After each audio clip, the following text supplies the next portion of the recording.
With all the media attention on the coronavirus, the demand for hand sanitizer is at an all-time high.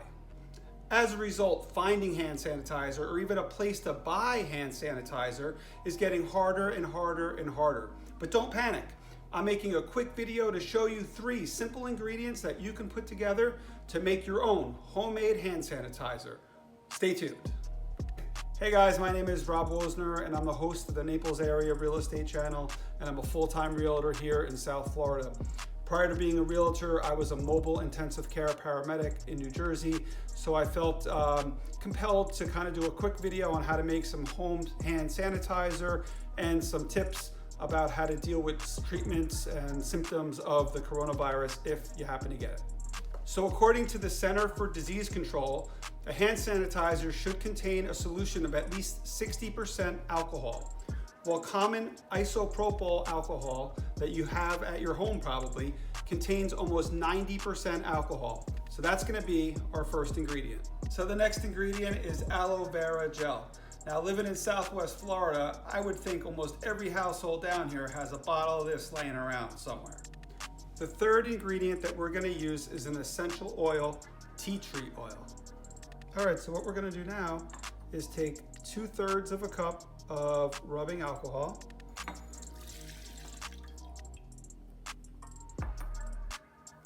a third of a cup of the aloe vera gel,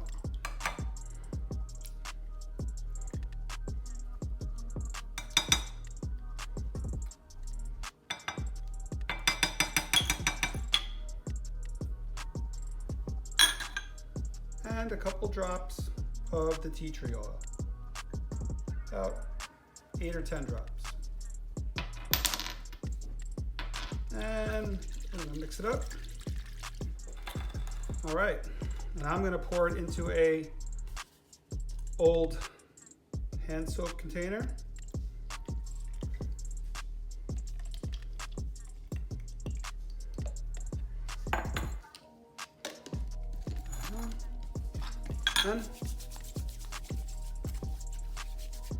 And there you have it, homemade hand sanitizer that's better than anything you can buy in the store. The COVID-19 coronavirus is nowhere near over, so expect it to come to a city, hospital, friend, and even family member at some point. Expect it and stop waiting to be surprised when it arrives. So I implore you to temper fear with reason, panic with patience, and uncertainty with education. So here are some things that you should actually buy in preparation for the virus to arrive.